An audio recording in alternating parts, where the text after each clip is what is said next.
Mickey Mouse tries to tell scary Halloween stories to his nephews, but can he make them spooky enough? Find out as you read along with me in your book.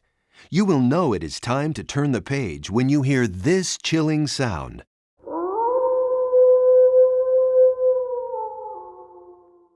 Let's begin now.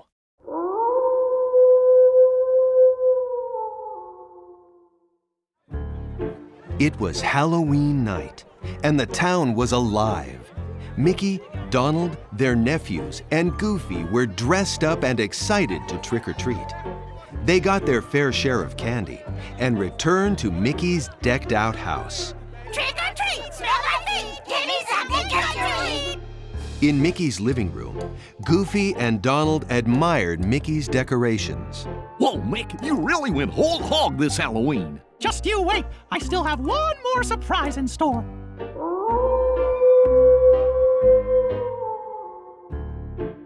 Mickey turned to his nephews, who devoured their pile of candy like goblins. Okay, Huey, Dewey, Louie, Morty, Birdie, who's ready for the perfect treat to top off this spooktacular Halloween? Oh, what is it, Uncle Mickey? Mickey grew very serious and theatrical. The ultimate scary story. Yay! Scary story! Scary story! Scary story!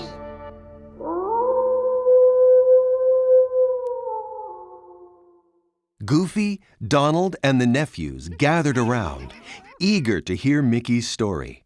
Mickey dramatically switched off the lights, drew the curtains, and cleared the furniture. Scoot in closer. Ahem. Before we begin, it would be unkind to present this tale without just a word of friendly warning. It's one of the strangest stories ever told. It might shock you. It might even horrify you. Mickey paused for effect.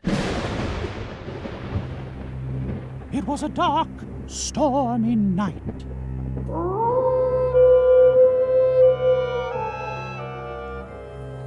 Something strange was afoot in the castle of Dr. Victor Goofenstein. In the doctor's laboratory, Dr. Victor Goofenstein and Duckor the Hunchback created a scary monster. It lives. It lives! Only the monster wasn't scary at all. In fact, it had the happy head of Mickey. Golly, I'm alive! And I'm loving it! Mickey's nephews weren't spooked in the slightest. They wanted a truly scary story, as promised.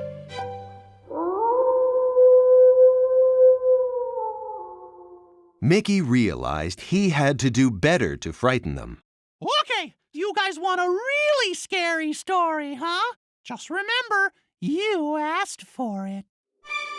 Long ago, in a time of darkness, Mickey continued to tell his audience about a great vampire hunter named Van Mousing and his trustworthy companions. The group made it inside a vampire's castle, where the vampire trapped them and attacked. Luckily, Van Mousing yanked open the curtains, allowing sunlight to burn the vampire to ashes. the hunters celebrated, but all was not well, for during the heat of battle, Van Mousing had been bitten. The vampire hunter became...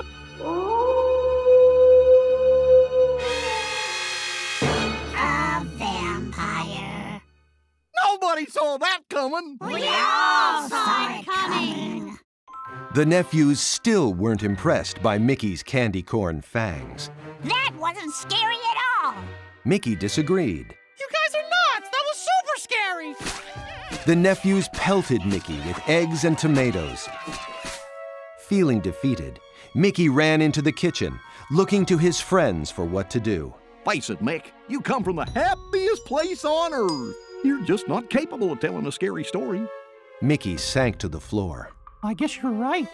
There is no way I can tell a scary story. I better get out there and tell the boys their Halloween is ruined.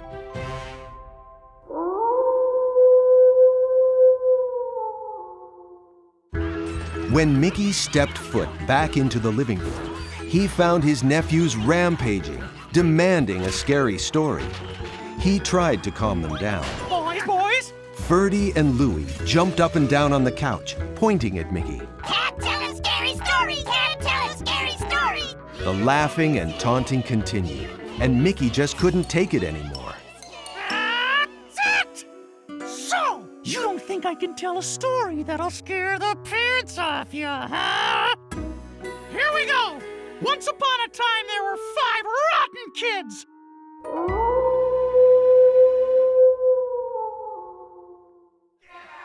In Mickey's latest story, the nephew characters wreaked havoc on innocent townsfolk. And they loved to steal pie. They stole from everyone. No pie was safe. The whole town was in an uproar. But the boys were too clever to be caught. Back in Mickey's living room, the nephews were loving the story so far. Mickey continued to tell his dark, twisted fairy tale. Every day was the same. Nothing ever changed. Until one day, a glorious scent came into their hideout.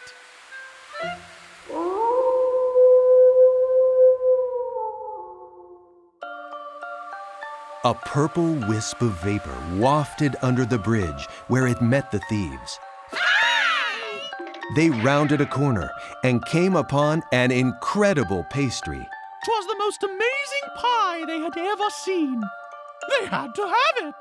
The thieves' jaws dropped, and they drooled while a sweet old lady named Granny Hexoba pushed a cart with the magnificent pie.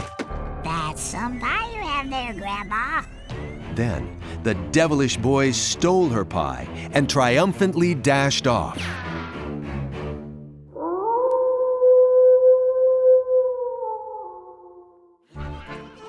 The boys celebrated their heist by eating the delicious pie. They wanted more, but they didn't know where Granny lived. Just then, the amazing pie scent returned. The scent drew the boys into the dark woods, and they followed it until they reached Granny's cottage. They locked Granny out, and Huey formed a plan. Those pies are here somewhere. Everybody, split up.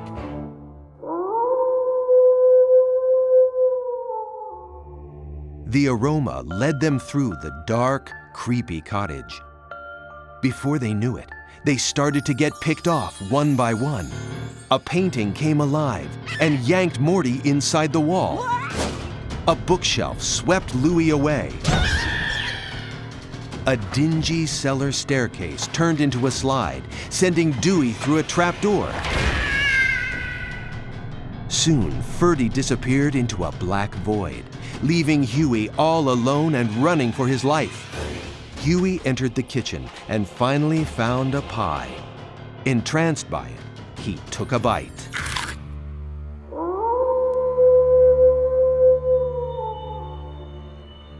Huey froze as Granny Hexoba entered the kitchen. Well, well, well. Are you enjoying my pie? You really should try one, fresh out the oven. She opened the oven door to reveal pies wearing the other boys' hats. Their faces pushed through the dough, pleading and whimpering. Granny slammed the oven door shut. Oh, not done yet. You must have guessed my secret ingredient. Little boys? Oh, I don't just pick any little boys. I pick the most snot-nosed, rotten little boys I can find. And you, Huey, are the most rotten little boy I've come across.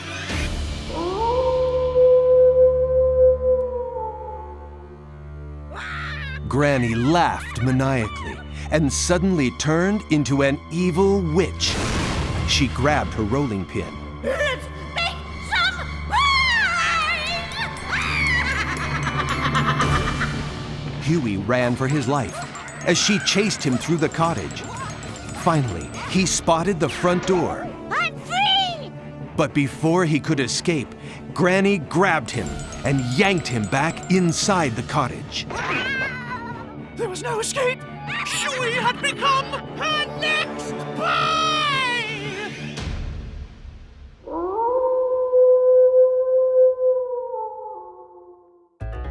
The nephews were scared to death, and so were Goofy and Donald.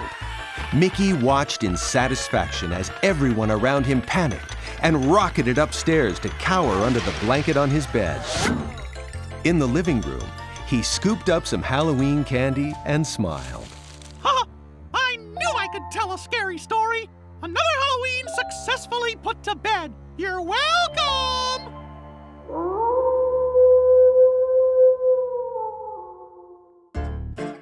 The doorbell rang, and Mickey went to answer it. Witches making kids into pies! Scares them every time! But when Mickey opened the door, he found Granny Hexuba with a pie. What pie? Mickey screamed and zipped into the bed to hide with everyone else. That really was the ultimate scary story, Uncle Mickey. You want to hear another one? No! Good! Me neither!